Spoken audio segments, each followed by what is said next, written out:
এবং রুটি। এটা হচ্ছে হালুয়া, আমাদের বাড়িতে বানাইলো নামাজ উপলক্ষে। অনেকে অনেক রকম মন্তব্য করে থাকেন যে হালুয়া নিয়ে, হালুয়া রুটি খাওয়া বেদাত বেদাত। আসলে পূর্বপুরুষরা করে আসছে, এখন আমাদের ফ্যামিলিতে এই জিনিসটা মানে সচল আছে। প্রতি বছরেই এই নামাজের দিনে হালুয়া রুটি করে এবং বিভিন্ন লোকের যে বাড়িঘর আছে সেই বাড়িঘরে দিয়ে থাকে। পার্শ্ববর্তী এলাকাতে যারা বাড়িঘর করে বা বাড়িঘর আছে তাদেরকে দেওয়া হয় এই যে হালুয়া এবং রুটি। তো আমরা হালুয়া দিয়ে রুটি দিয়ে আমার আম্মুর একটু খাওয়াই দেবো। হ্যাঁ না আম্মু খাও, আকর বড় করে আকর বড় করে আকর হতে হরে। আমার আম্মুরে খাওয়াই দিছি, ঠিক আছে। এখন আমি খাবো। আমার আম্মু মারিয়া।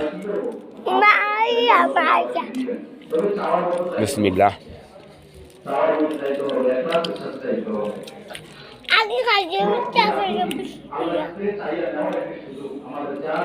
আলু রুটি দিয়ে আসলে স্বাদ অন্যরকম।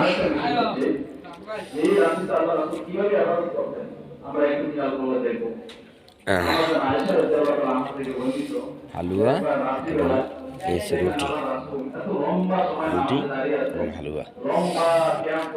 বিসমিল্লাহ।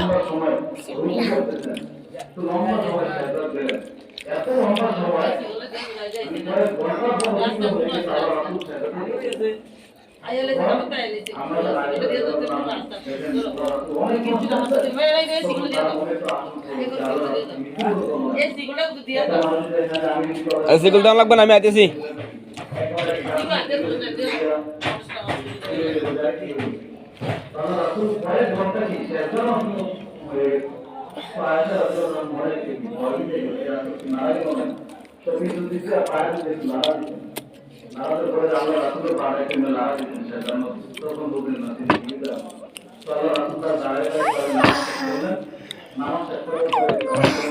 খানা যদি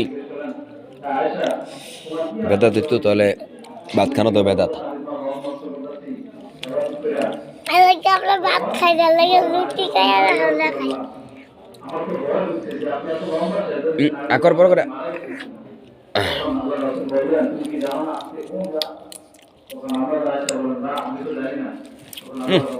যাওনি মুসলিম গামছা আছে না?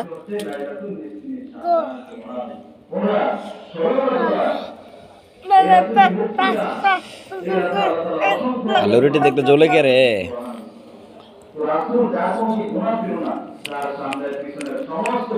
যাদের জ্বলে তারা চাও।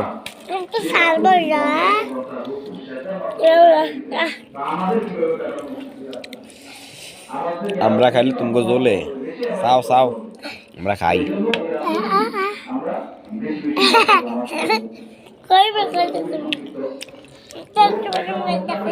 না এটা মন না, যাও সমস্যা নাই। আব্বু না, আব্বু তো